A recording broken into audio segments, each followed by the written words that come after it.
Assalamualaikum warahmatullahi wabarakatuh.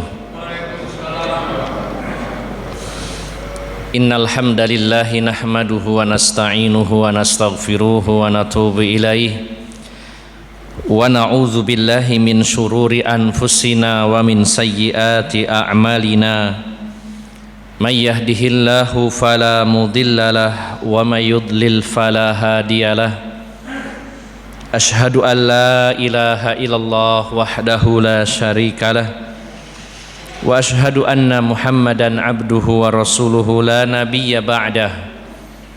Allahumma salli wa sallim wa barik ala nabiyyina Muhammadin wa ala alihi wa sahbihi ajma'in. Ya ayyuhalladzina amanu taqullaha haqqa tuqatih wa la tamutunna illa wa antum muslimun. Ya ayyuhan nasu taqu rabbakumul ladzi khalaqakum min nafsin wahidah wa khalaqa minha zawjaha wa batha minhuma rijalan katsiran wa nisaa'a wattaqullaha alladzi tasaaluna bihi wal arham innallaha kana 'alaikum raqiba. Ya ayyuhalladzina amanu taqullaha wa qulu qawlan sadida yuslih lakum a'malakum wa yaghfir lakum dhunubakum wa may yuti'illaha wa rasulahu faqad faza fawzan 'azima. Amma ba'd. Fa inna asdaqal hadithi kitabullah wa khairal hadyi hadyu Muhammadin sallallahu alaihi wasallam wa syarrul umuri muhdatsatuha fa inna kulla muhdatsatin bid'ah wa kulla bid'atin dhalalah wa kulla dhalalatin finnar. Bapak-bapak dan ibu-ibu, saudara-saudari jamaah Masjid Al-Mujahidin yang dirahmati Allah Subhanahu wa taala. Alhamdulillah, puji syukur kita panjatkan kehadirat Allah Subhanahu wa ta'ala. Kita sangat bersyukur kepada Allah atas nikmat yang terbesar yang pernah Allah berikan, yaitu nikmat Islam. Karena tidak ada satupun agama yang diterima di sisi Allah di dunia ini kecuali Islam.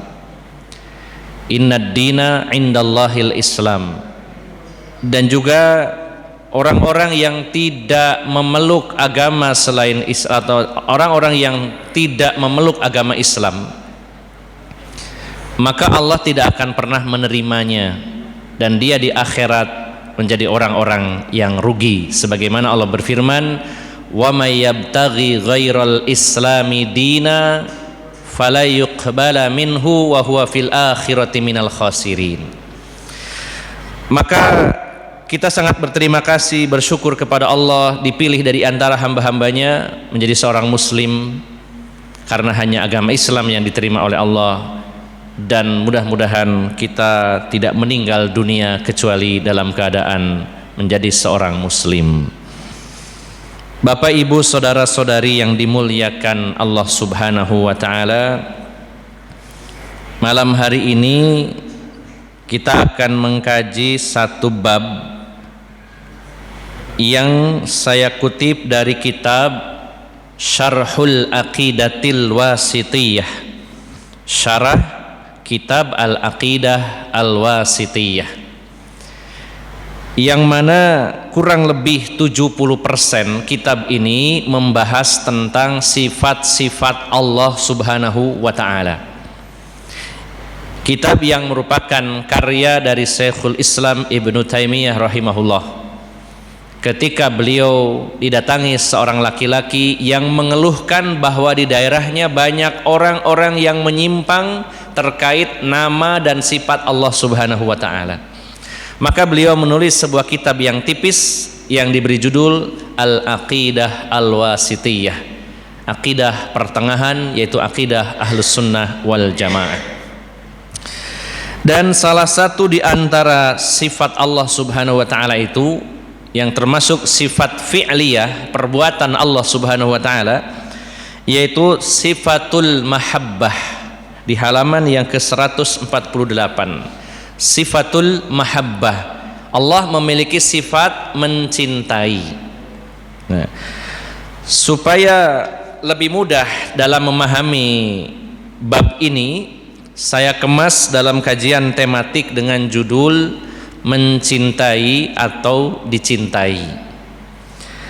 Sebelum kita melanjutkan, saya ingin bertanya kepada bapak-bapak dan saudara-saudara,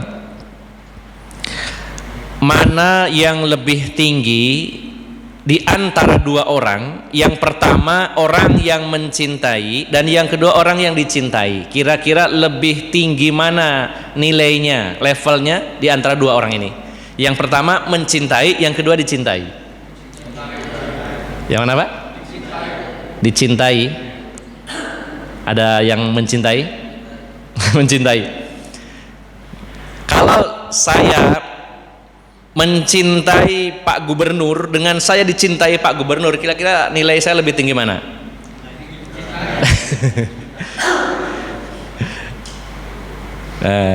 Kalau mencintai itu bebas ya, mau mencintai siapapun, tapi masalahnya apakah yang dicintai oleh kita itu juga mencintai kita.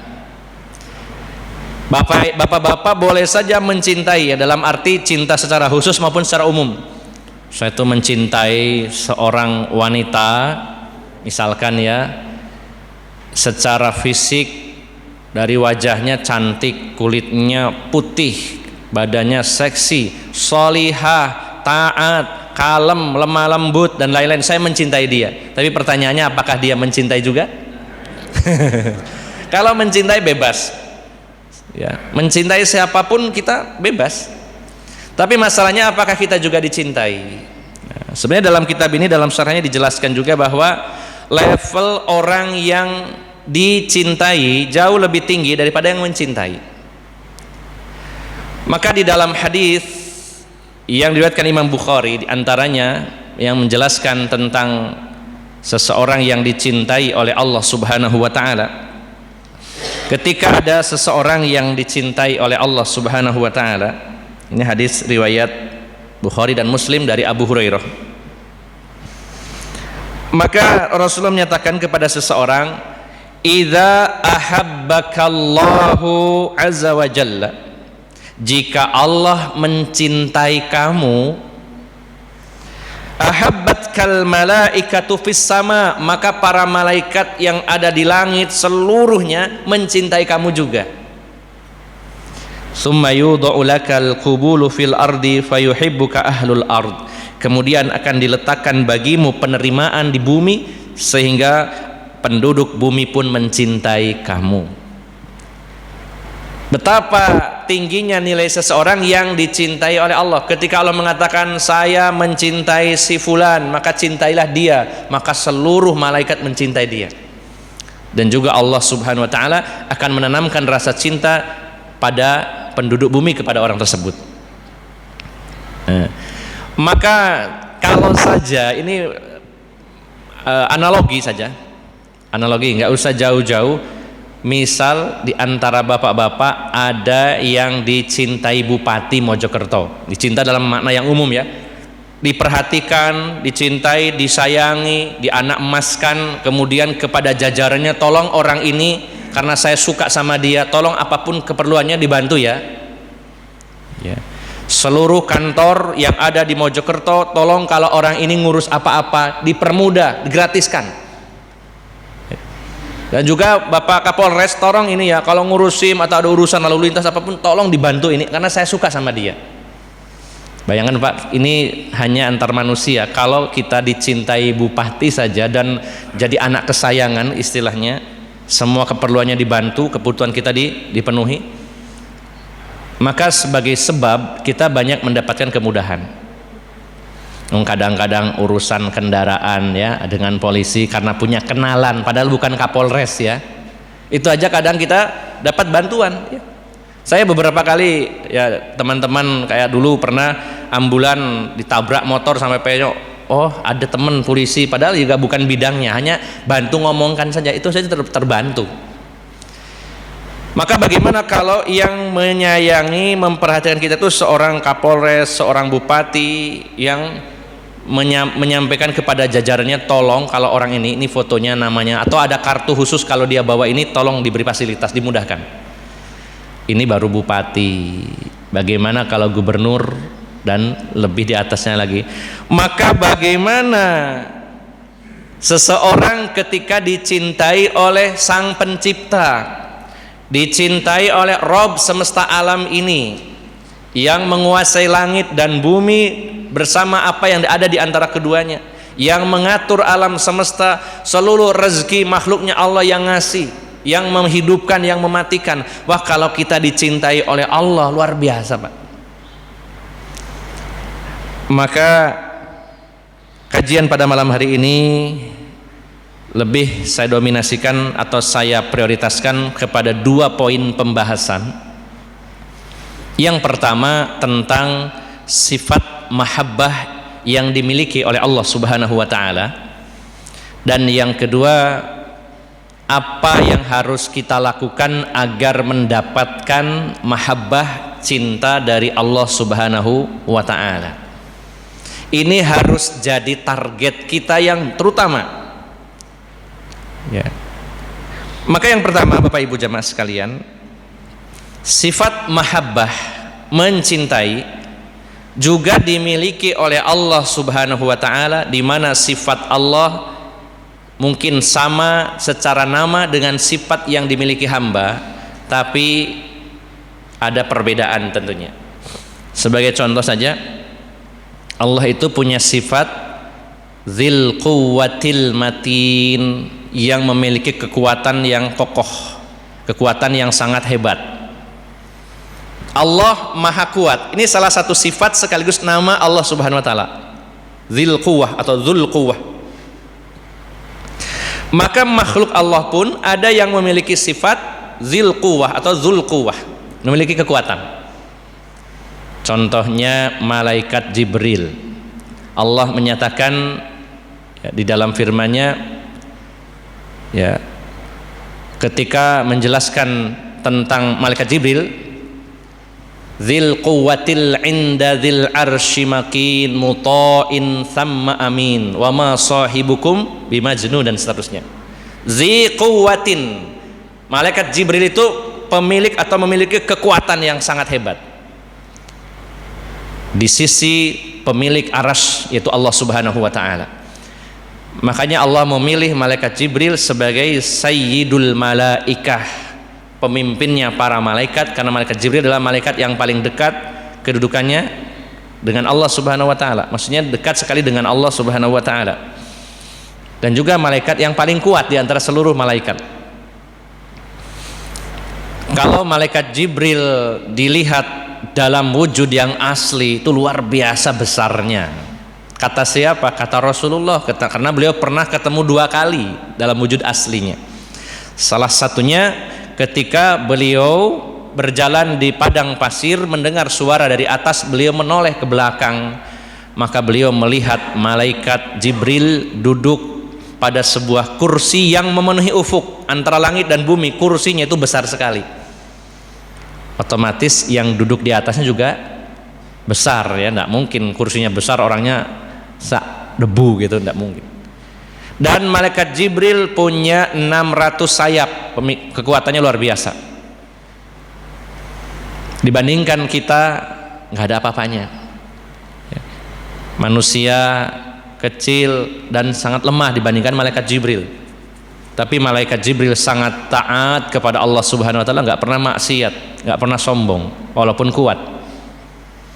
Manusia baru ikut fitness setengah tahun aja wis petete koyok merasa paling gawat deh awake wis. Gak ono sing koyok aku, mesti pingin muda, pingin kawasan ketat, padahal baru 6 bulan gurung nopo-nopo dibandingno aderai gitu ya. Ya. Itu manusia ya, malaikat Jibril kuat sekali. Maka Allah memiliki nama sekaligus sifat Dzil Quwwah, juga ada di antara makhluknya yang diberikan kekuatan. Termasuk juga di antara manusia, Allah pernah menciptakan satu bangsa yang sangat kuat fisiknya. Kaum Nabi apa Pak? Masih ingat? Kaum Ad ya, kaum Ad. Kaum Ad ini diberi kemampuan fisik yang kuat sehingga mereka bisa membuat kota di dalam gunung batu. Ya. Sampai mereka mengatakan di dalam Al-Qur'an, Allah menyampaikan firman-Nya, Mereka mengatakan, man asyaddu minna quwwah, adakah di antara makhluk Allah ini yang lebih kuat dari kami? Maka Allah menegaskan, Allah yang telah menciptakan mereka dan Allah lebih kuat dari mereka, ya. Man asyaddu minna quwwah awalam yarau annallaha alladzi khalaqahum huwa asyaddu minhum quwwah, dalam surat Fussilat. Nah, Allah punya sifat kuat, makhluk juga punya sifat kuat, tapi kekuatan Allah atau sifat kuatnya Allah sempurna, tak terbatas. Sementara kekuatan makhluk itu tidak lepas dari dua hal. Yang pertama, dia kuat karena diberi oleh Allah.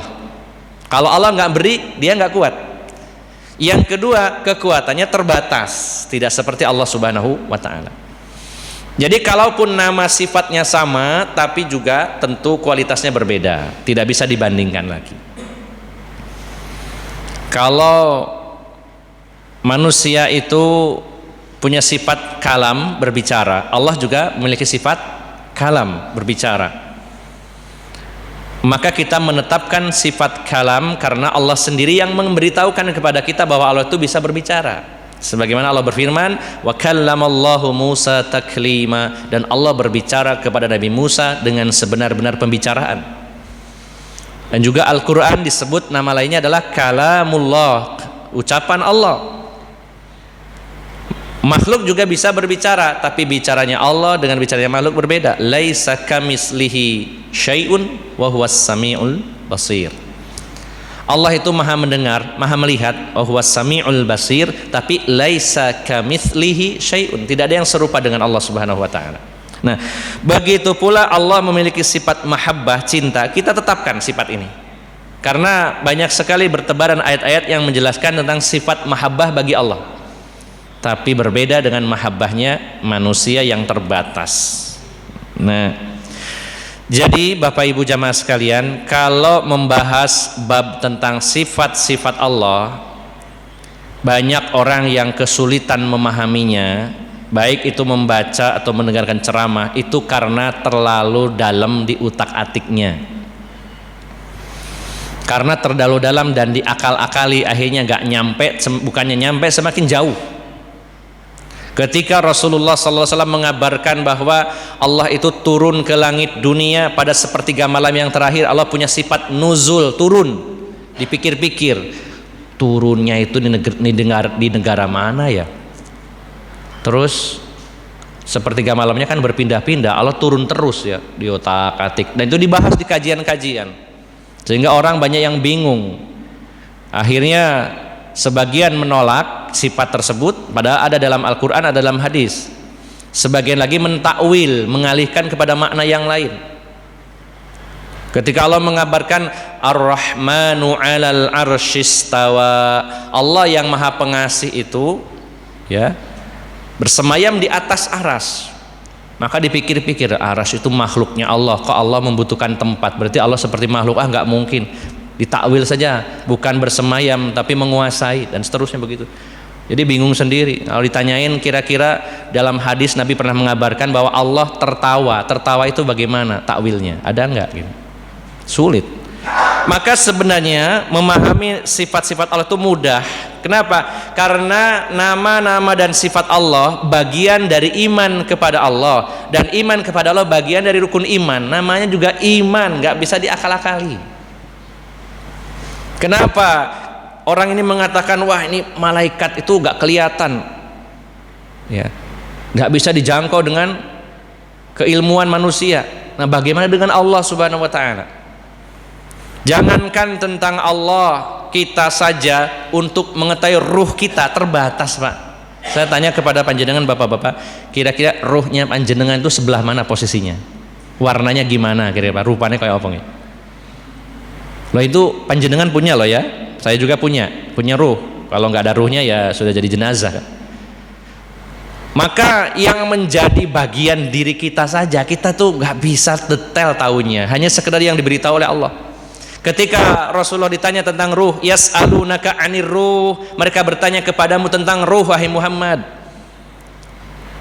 Qulir ruhu min amri rabbi wa ma utitum minal ilmi illa qalila.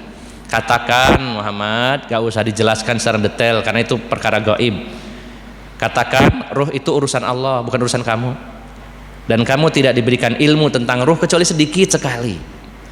Tentang ruh yang menjadi bagian diri kita saja kita tidak tahu detailnya, hakikatnya. Bagaimana dengan sang pencipta yang menciptakan ruh kita? Makanya membahas tentang Allah jangan dengan akal tapi dengan iman. Makanya dimasukkan rukun iman, bukan rukun akal gitu ya. Rukun iman. Tentang takdir, 6 rukun iman itu begitu.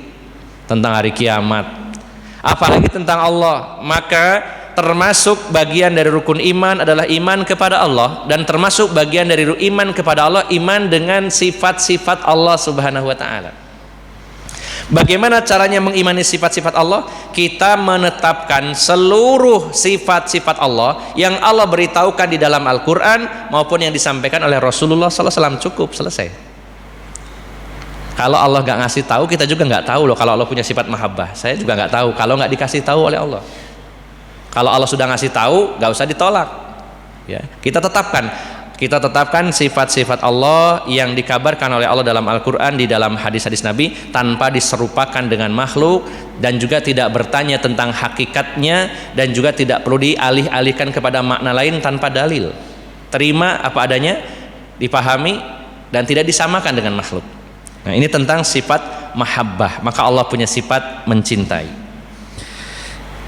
Kedua, Bapak Ibu jamaah sekalian, bagaimana upaya kita untuk meraih cintanya Allah Subhanahu wa taala, supaya kita ini dicintai oleh Allah Subhanahu wa taala.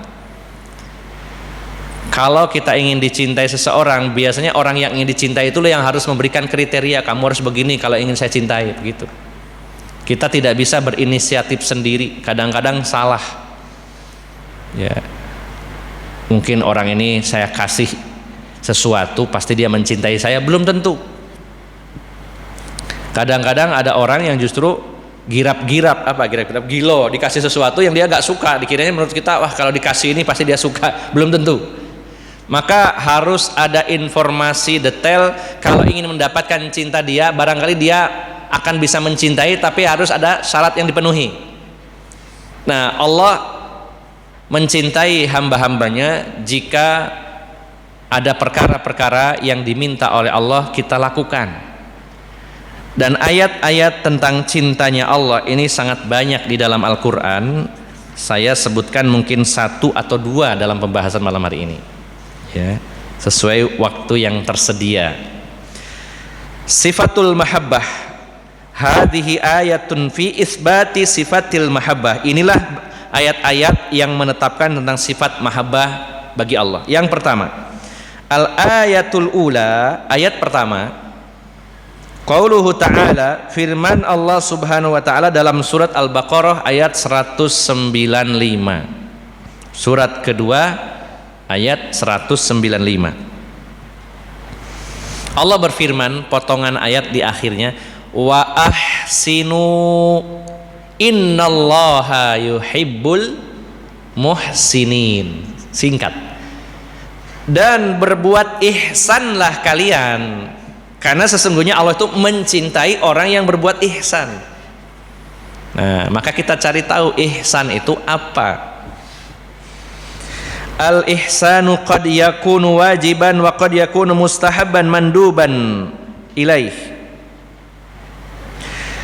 Berbuat ihsan itu kadang-kadang hukumnya wajib, kadang-kadang hukumnya sunnah. Secara bahasa ihsan dari kata ahsana yuhsinu, ihsanan, pelakunya disebut muhsin, sebagaimana menggunakan wazan yang sama dengan kata aslama yuslimu, islaman, pelakunya disebut muslim. Maka ihsan ini terbagi menjadi 2. Wal ihsanu yakunu fi ibadatillah wa yakunu fi muamalatil khalqi.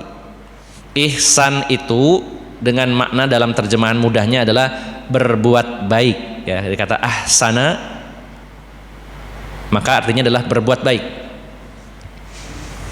Mungkin juga ayam goreng namanya hisana diambil dari kata yang sama, mungkin ya, barangkali begitu. Ya, karena pemiliknya juga sangat religius. Saya pernah bertemu orangnya dan pernah mengisi kajian karyawan Hisana waktu itu 2014, masih 100 outlet se-Indonesia waktu itu. Seluruh karyawannya laki-laki. Ini bukan promo ya, tapi sekilas menceritakan.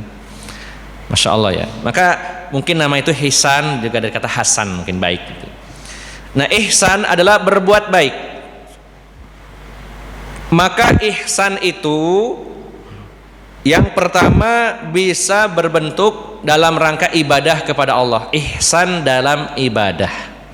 Yang kedua, ihsan dalam muamalah, berinteraksi dengan sesama makhluk, terutama manusia. Yang pertama, kalau ihsan yang paling utama dan pertama adalah ihsan dalam ibadah kepada Allah Subhanahu wa taala. Hal ini dijelaskan oleh Rasulullah sallallahu alaihi wasallam. Fal ihsanu fi ibadatillahi fassarahu an-nabiy sallallahu alaihi wasallam hina sa'alahu Jibril.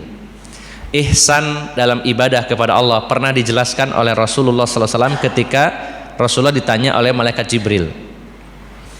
Dalam hadis yang dikenal dengan sebutan hadis Jibril dari sahabat Umar ibnul Khattab radhiyallahu anhu, hadis riwayat Muslim diantaranya.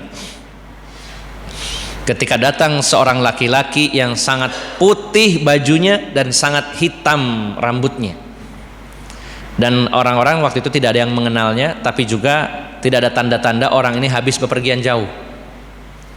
Penampilan yang sangat mengherankan, memukau. Dibilang orang jauh tapi kok seger, gak ada kelihatan pegel. Padahal waktu itu juga tidak ada hotel, kalau kecuali perjalanan jauh nginep dulu di hotel 2 hari terus berdandan begitu ya. Tiba-tiba datang begitu saja.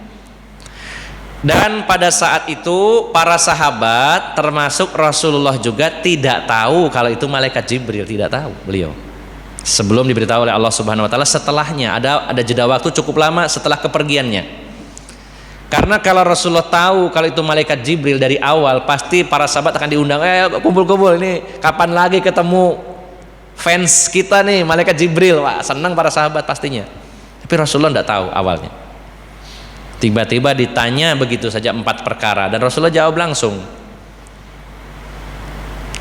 Rasulullah juga nggak banyak bermacam-macam nanya ya, nggak ditanyain sampean dari mana kok teko-teko kok kamu nanya gitu, enggak, Rasulullah enggak seperti itu, langsung dijawab. Ketika ditanya akhbirni anil Islam, dijelaskan rukun Islam yang 5. Akhbirni anil iman, dijelaskan oleh Rasulullah rukun iman yang 6. Nah, pertanyaan ketiga, ya Muhammad fa akhbirni anil ihsan, beritahukan kepadaku apa itu ihsan.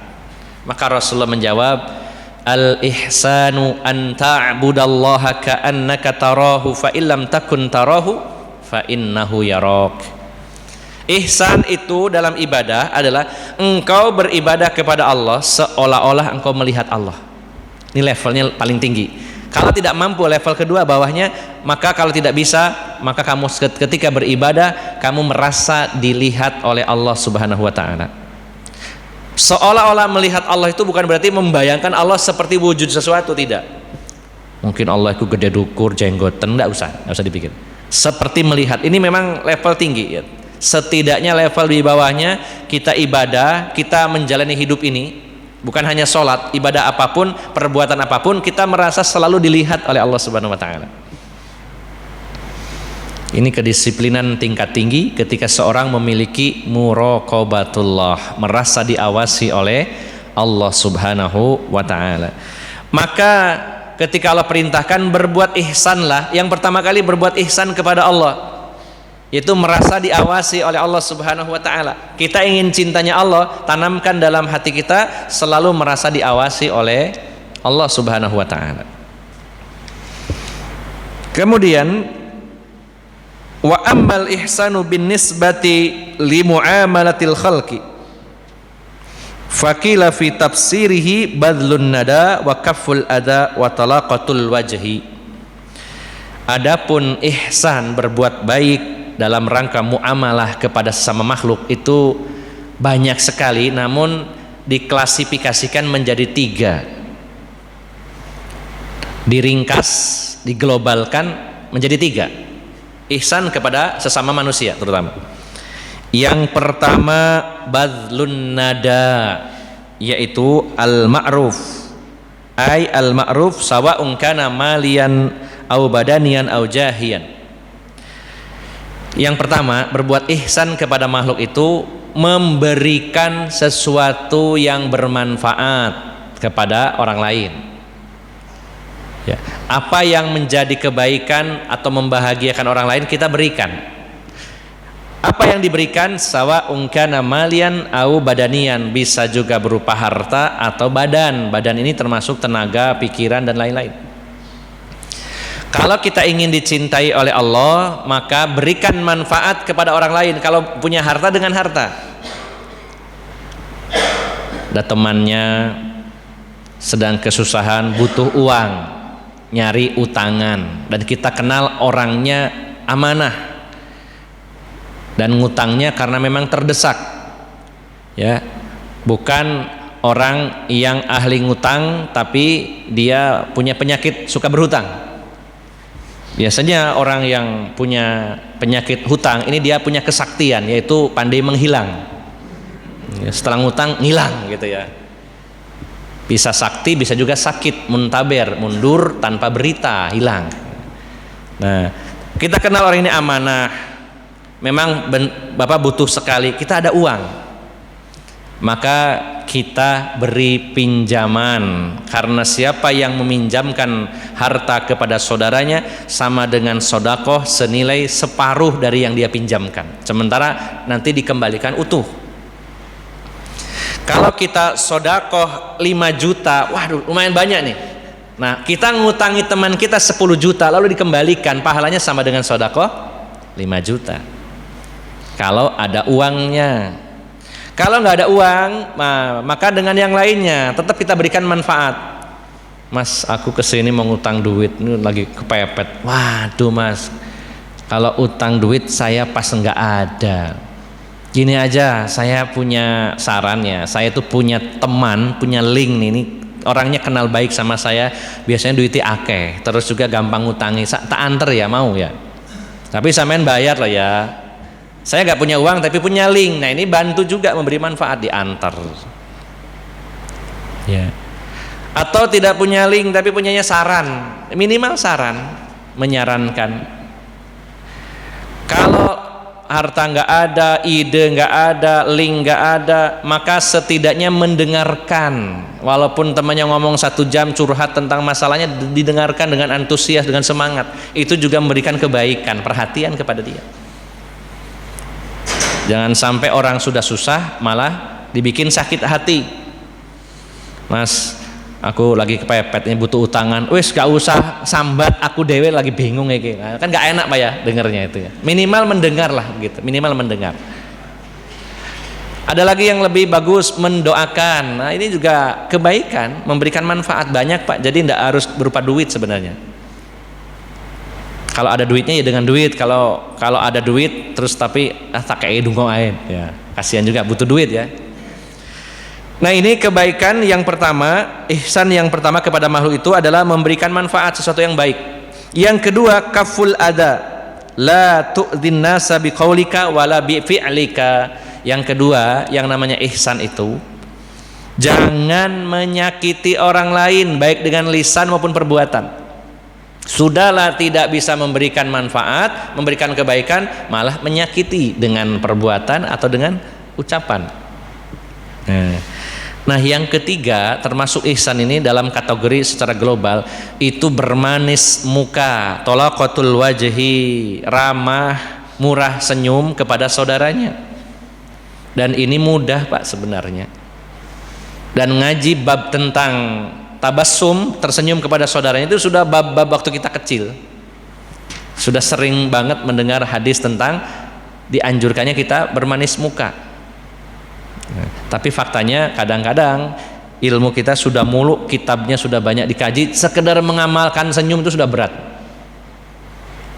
Masih saja ketemu papasan itu seludar-seludar itu gak ada senyuman, padahal kenal juga sama orangnya.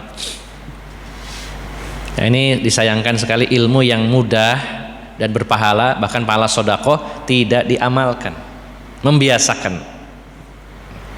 Mungkin alasan aku iki wis teko konone sangar wajahku iki Ustaz, angel mesti tekon guyu. Bisa ya. Karena apa? Ajaran Islam itu sudah disetting oleh Allah, bisa diterima dan mudah dikerjakan. Tidak mungkin Allah ini nggak bisa dilakukan orang-orang yang sangar, tetap bisa sebenarnya. Bagaimana caranya ya? Harus memaksakan dulu, melatih dulu awal-awal. Walaupun kelihatannya ndak enak, ndak apa-apa, biasa meneng ya, tiba-tiba murah senyum itu ndak mudah, tapi bisa. Membiasakan diri menyapa orang, kenal maupun nggak dikenal, ya lewat di jalan, monggo Pak, bareng Pak, itu kan hal mudah sebenarnya. Itu adalah ihsan. Kalau kita ingin mendapat cintanya Allah Subhanahu wa taala, berbuat ihsan dalam ibadah kepada Allah, berbuat ihsan kepada makhluk, maka Allah akan mencintai orang-orang yang berbuat baik. Wa yadkhulu fi dzalika ihsanul muamalati fil bai'i wasyira wal ijara wan nikah wa ghairi dzalik. Dan termasuk berbuat ihsan itu dalam muamalah itu banyak sekali, saat jual beli, sewa menyewa, dalam urusan pernikahan kita berbuat baik sebanyak-banyaknya. Sebagai pedagang mempermudah kepada pembeli, sebagai pembeli juga mempermudah bagi pedagang. Ya, sebagai pedagang memudahkan urusan pembeli ya. Selama masih untung ya udahlah nggak apa-apa, lepas. Pembeli juga begitu, boleh ngenyang tapi jangan sadis ya, terjun payung ya. Ini ada teman cerita, Ustadz saya itu sudah mengamalkan amalan Rasulullah, jual beli mobil. Saya tawarkan mobil ini harganya 30 juta, kulaknya ya bapak-bapak, tolong kalau mau ada yang beli saya kasih untung terserah berapa, gitu saya diinyang 20 juta Ustadz. Wah, padahal saya bilangnya 30 juta itu harga pokok, saya belinya segitu. Saya nyoba sistem dagang Rasulullah, keuntungannya terserah pembeli. Gitu masih dinyang, dikiranya harga segitu. Nah, jadi pembeli juga harus mempermudah, berbuat ihsan. Jadi banyak Bapak Ibu jamaah sekalian, maka siapapun yang berbuat ihsan berarti dia sedang mengundang mahabbah atau cinta dari Allah Subhanahu wa taala. Saya lanjutkan sedikit lagi. Yang kedua, wal ayatus tsaniyah, ayat yang kedua, qauluhu, firman Allah Subhanahu wa taala surat Al-Hujurat ayat 9. Wa aqsitu innallaha yuhibbul muqsitin, dan berbuat adillah, sesungguhnya Allah mencintai orang-orang yang berbuat adil. Kalau ihsan ada kalanya wajib, minimal sunnah. Kalau adil hukumnya wajib napa sunnah Pak? Kalau wajib kan dikerjakan dapat pahala, ditinggalkan berdosa. Kalau orang itu tidak berbuat adil berarti dolim, itu berarti dosa. Maka di sini jelaskan bahwa berbuat adil ya, i'dilu wa hadza wajib. Berbuat adil itu hukumnya wajib, bukan sunnah. Wah kalau sunnah, wah berarti kalau nggak adil nggak apa-apa, nah, berarti lawannya nggak adil, berarti zalim. Maka berbuat adil itu hukumnya wajib. Bagaimana caranya supaya mendapatkan cintanya Allah dengan perbuatan adil? Yadkhulu fi dzalikal adlu fi muamalatillah. Yang pertama adil kepada Allah dulu. Ya Pak, rumusnya itu dalam masalah akhlak, adab, dulu kan Allah dulu, Rasulullah, terus baru orang lain. Adil kepada Allah adalah yan'amullahu 'alaika bin ni'am faminal adli an taquma bisyukri. Contoh adil kepada Allah itu ngasih banyak nikmat. Nah, kita bersyukur dengan nikmat tersebut. Itu bentuk adil. Kemudian Allah menjelaskan kebenaran, maka sikap adil kita kepada Allah mengikuti kebenaran itu. Ini contohnya adil. Bagaimana adil kepada manusia? Yang pertama adalah memperlakukan orang lain sebagaimana kita ingin diperlakukan orang lain. Gampang ya Pak? Memperlakukan orang lain sebagaimana kita juga ingin diperlakukan orang lain. Kalau kita ingin dihormati orang lain, ya kita harus menghormati orang lain. Kalau kita ingin dihargai orang lain, hargai orang lain. Kalau status kita ingin sering dikomentari orang, ya kita juga sering komentari, Pak. Kadang-kadang kita ini bikin status sing komen titik. Iya, dia sendiri gak pernah komen punya orang kok. Nah, dulu kan ya aktif. Seperti orang ingin mendapatkan hangatnya api unggun, jangan harap api unggun akan memberikan hangat kalau nggak dikasih kayu bakar. Kasih dulu kayu bakar, maka akan hangat begitu. Maka di sini dijelaskan bahwa adil yaitu kalau kita itu memperlakukan orang lain sebagaimana kita ingin diperlakukan. Dan juga kita memiliki sifat tepo seliro, merasakan apa yang dirasakan orang lain. Karena orang yang tidak bisa merasakan apa yang dirasakan orang lain, itu berarti orang yang disebut sebagai minim empati atau zero empat, nol empatinya, tidak bisa merasakan apa yang dirasakan orang lain. Biasanya yang diidap oleh para pemilik kelainan mental seperti orang psikopat, itu sudah zero empati, nggak punya empati. Termasuk juga orang sosiopat, termasuk juga orang narsisistik. Ya, ini yang paling banyak di muka bumi ini, orang narsistik, tidak punya empati kepada orang lain. Maka adil ketika kita memperlakukan orang lain sebagaimana kita ingin diperlakukan orang lain. Selanjutnya, wa yadkhulu fi dzalikal adlu bainal auladi fil atiyah. Adil itu yaitu bersikap adil kepada anak-anak ketika memberi sesuatu. Kalau itu kebutuhan, maka adil di sini tidak selalu bermakna sama rata. Ya. Tapi kalau itu berupa bonus di luar kebutuhan anak-anak, kalau ingin ngasih maka harus rata, baik laki-laki, perempuan, tua, muda, samakan. Ada seorang sahabat yang bercerita kepada Rasulullah SAW, saya punya banyak anak dan ada satu anak yang lebih saya cintai sehingga kalau saya ngasih apa-apa mesti anak ini yang saya kasih, yang lain tidak. Kata Rasulullah, apakah kamu suka kalau semua anak kamu berbakti kepada kamu? Suka Rasulullah. Kalau begitu ratakan, berikan semuanya secara merata. Kalau itu adalah bonus pemberian. Jangan pilih-pilih, jangan dibeda-bedakan. Kecuali kalau itu memang kebutuhan pokoknya. Tentu setiap anak berbeda-beda. Punya 3 anak, yang satu kuliah, yang satu SMP, yang satu TK. Masing-masing sebulan dikasih 2 juta. Apa katanya? Adil. Yang TK guyu laka-laka 2 juta. Yang kuliah ngenes, 2 juta kuliah nang Malang, ngekos 800, makan kalau ngirit 1.500. Terus kapan buat fotokopi, mana buat beli bensin, mana buat nongkrong, nggak ada. Ya, maka adil itu tidak selalu harus sama rata. Kemudian adil sedikit lagi, wa yadkhulu fi dzalikal adlu bainal warasah fil miras. Adil dalam memberikan harta warisan kepada ahli waris, yaitu sesuai bagiannya masing-masing.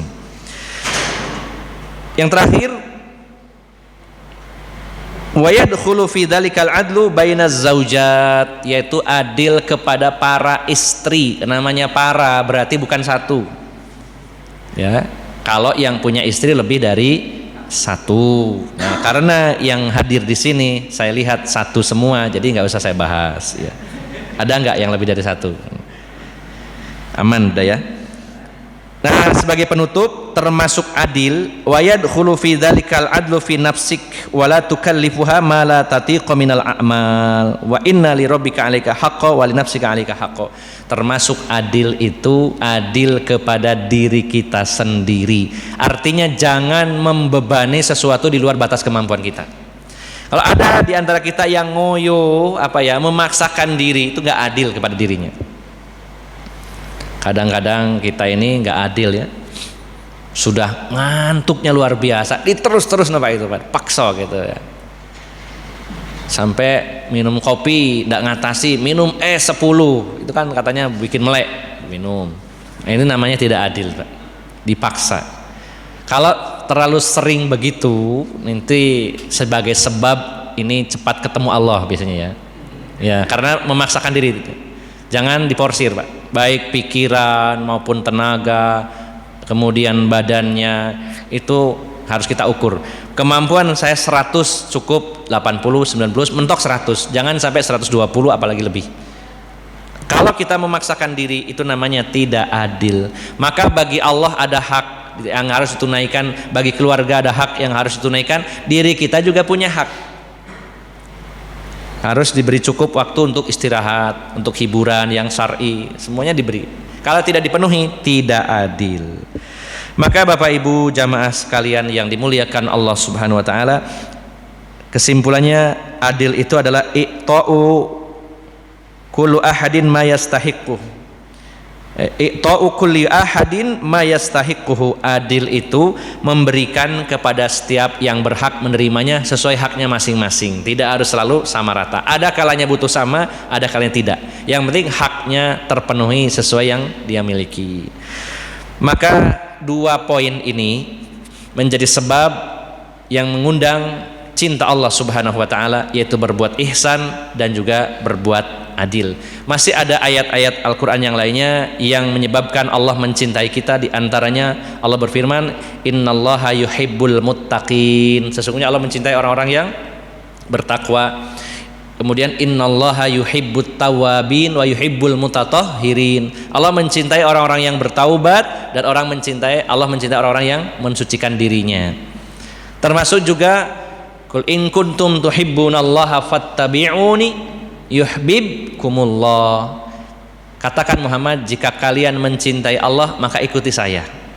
Maka kalau Anda mengikuti saya, kata Rasulullah, Allah pasti mencintai Anda. Contoh lain lagi, terakhir ada ayat yang berbunyi innallaha yuhibbul ladzina yuqatiluna fi sabilihi saffan ka'annahum bunyanum marsus. Ada kalimat yuhibbu, ya. Innallaha yuhibbu siapa, atau yuhibbukumullah. Nah, jadi Bapak Ibu jamaah sekalian, ini hanya sebagian dari amal-amal yang menjadi sebab datangnya mahabbah, kecintaan Allah Subhanahu wa taala. Maka mudah-mudahan kita diberi semangat, kemudian dimudahkan oleh Allah untuk bisa mengamalkan perkara-perkara yang bisa mengundang kecintaan Allah Subhanahu wa taala, dan kita memohon kepadanya agar Allah mencintai kita semuanya dan memuliakan kita semuanya. Demikian, semoga bermanfaat. Mohon maaf atas segala kekurangan. Aqulu qauli hadza wa astaghfirullah li wa lakum wa akhiru da'wana anil hamdulillahi rabbil alamin. Wassalamualaikum warahmatullahi wabarakatuh.